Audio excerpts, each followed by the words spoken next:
Welcome to the intriguingly complex realm of Victorian style, where women did not simply wear dresses, but donned intricate constructions. These ensembles went beyond mere clothing.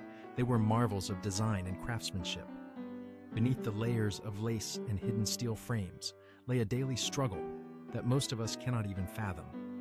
Imagine managing routine personal tasks while encased in a gown that could occupy as much room as a dining table.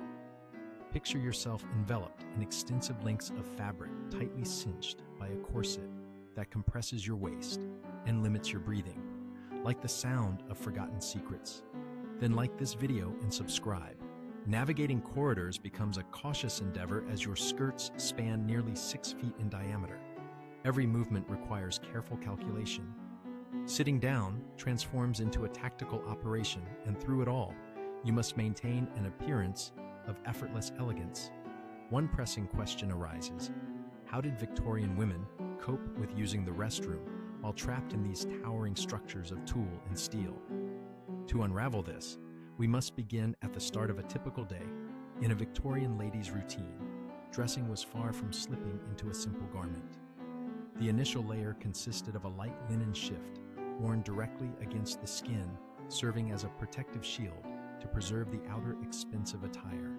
This practical foundation was indispensable, since cleaning delicate clothing posed a significant challenge and was rarely done. Following this came the corset, the iconic element of Victorian fashion. Firmly laced and supported with stiff boning, it molded the torso, drastically reducing the waistline. Some women even layered multiple corsets for added effect. They were worn so frequently and so tightly that their rib cages adjusted to the pressure. Taking deep breaths was hardly an option. Then came multiple layers of petticoats. These were not solely for warmth or modesty. They added volume, transforming the dress into a bell-like shape. Some women wore 5, 6, or even 7 layers. Each additional layer increased bulk and made movement significantly harder.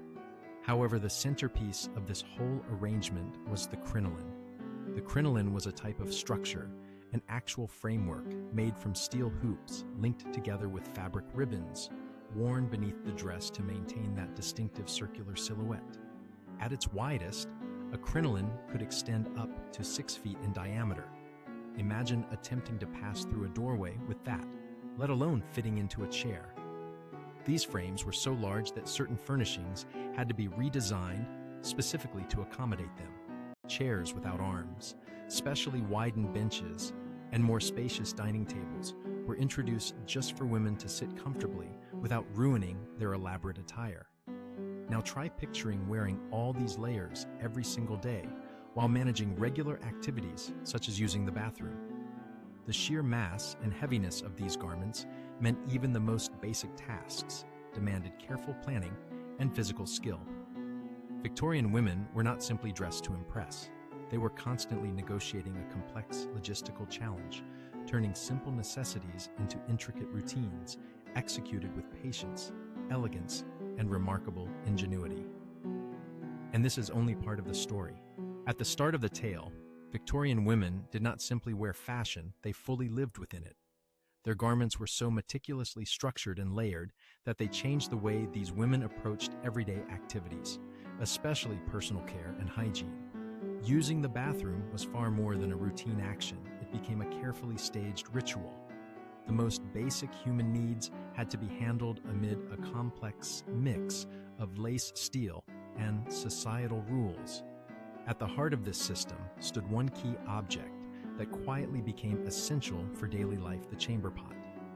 These were not crude vessels hidden under beds. Rather, they were thoughtfully crafted with women in mind who had to manage ornate clothing. The most typical model was oval, shaped with a smooth, curved interior, designed to fit neatly beneath multiple layers, like crinoline's petticoats and lace. Some more luxurious versions even featured snug lids. These lids did more than just control odors, they served as subtle signals to household staff. A closed lid meant the pot was ready to be emptied, all without anyone having to say a word. In affluent households, the chamber pot remained cleverly concealed. Elegant furniture pieces took on double purposes: chairs with secret compartments, cabinets hiding containers, and exquisitely made wooden commodes that disguised their true role with masterful artistry. Each of these items was both practical and beautiful. Behind the scenes, staff worked with silent precision, maintaining cleanliness and discretion. Their responsibilities were demanding and unnoticeable to those they served. More than mere efficiency was required. It demanded precise timing, coordination, and complete secrecy. One might compare them to the behind-the-scenes crew of an exquisitely delicate and sophisticated performance. Now let us explore the logistics involved. A Victorian woman could not simply lift her skirts and be done with it. She managed cumbersome garments weighing up to 20 pounds, supported by a framework of steel hoops and intricate stitching, a true cage of fabric and structure. Mastering this task involved a blend of choreography and mechanical skill. The crucial element lay in positioning the chamber pot carefully beneath the layers. Through subtle shifts of the body and careful arrangement of the fabric, the entire procedure could be accomplished without removing any clothing. No buttons, no zippers. Only control of posture and an extraordinary sense of balance. In formal social events, the process became even more refined. Large houses and ballrooms featured retiring rooms, special spaces designed for women to discreetly step away and refresh. These were not empty powder rooms. They operated as fully staffed lounges where servants acted as a support team, assisting with arranging skirts, timing, and cleanup, all while preserving the illusion of complete elegance and discretion. This was more than practical necessity. It was an art form. The ability to manage such a complex private matter without disturbing one's appearance or attracting notice was a refined skill that women nurtured, passed down through generations, and quietly perfected.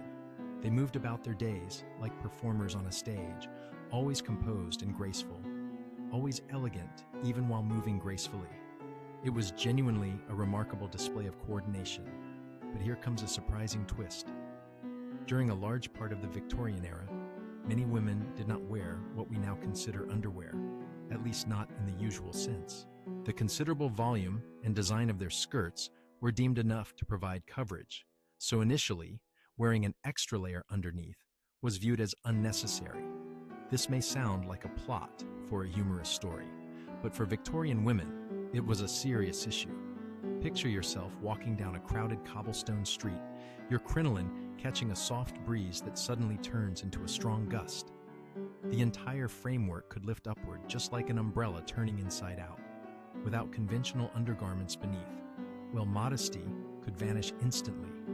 These unanticipated fashion accidents became so frequent that society had to rethink what was considered appropriate. The solution led to the invention of a small but revolutionary piece of clothing called split drawers. Split drawers were quite different from today's underwear. Essentially, they were two separate legs of fabric, connected only at the waistband with an open seam running between them. This ingenious design addressed a real issue by offering coverage and maintaining modesty while walking or sitting. Furthermore, due to their open structure, women could attend to personal needs without having to remove multiple layers of clothing. It was a remarkable invention combining simplicity and usefulness into one with divided compartments.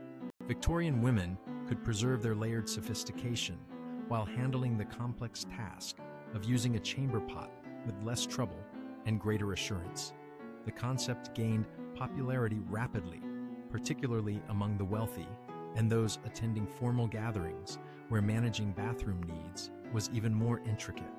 However, this was just one of many solutions that helped women stay composed beneath multiple layers of clothing, tight corsets, and social pressures. Living daily life in Victorian attire required more than elegance. It demanded meticulous organization, subtle signals, and a deep understanding of one's garments, almost like mastering architectural details. All of these efforts happened quietly out of sight, as though they were the most natural part of life. Maintaining personal cleanliness under thick fabric wasn't only about comfort, but also about preserving one's honor. especially in a culture where outward appearance held tremendous importance. Yet without the advantages of modern plumbing or disposable items, women depended on a variety of inventive and occasionally unexpected tactics. To begin with the essentials, toilet paper as we know it was not commonly accessible throughout most of the Victorian age. Instead, people used whatever materials were handy and sensible. For families of the working class, this often meant torn pieces from newspapers, catalogs, or recycled papers. In countryside areas, natural resources such as soft leaves or fabric scraps served the purpose in poorer homes, but in wealthier residences, the method was more sophisticated. Gentle linen cloths, cut into small squares, were the favored choice. These reusable pieces were carefully laundered alongside the household's clothing. They provided a softer and more elegant alternative, and were regarded as a symbol of refinement. This shows how deeply social class influenced even the most intimate daily habits. Regarding laundry, this was no minor chore. Victorian dresses were elaborate, multi-layered, and frequently made from fragile fabrics that could not be washed often. Instead, the exterior garments were kept clean through brushing, airing, and powders designed to soak up oils and stop odors. It was the inner layers, such as linen shifts, chemises, and clever split drawers, that endured regular washing. These acted as a protective barrier for the complex and expensive dresses above. When it came to menstruation, Victorian women confronted this recurring challenge without the benefit of modern hygiene products, all while confined by stiff corsets and numerous layers of cloth. Their solution was a homemade cloth system, commonly called a belt, and pad setup. A soft belt fastened around the waist held absorbent materials in position, typically made from flannel, cotton, or other soft household fabrics. Some women even employed natural absorbents like moss or wool. Changing these items required discretion, good timing, and privacy. Expertise in this area was rare to find, and because it was seldom discussed, very little has been documented. Women frequently changed their outfits several times throughout the day, carrying out this discreet practice with remarkable precision.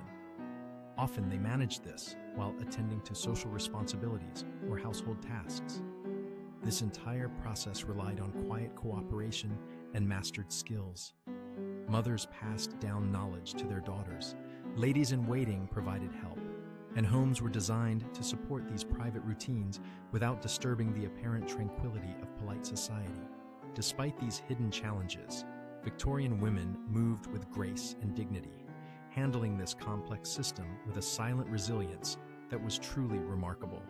Like, comment, and subscribe to keep these stories alive.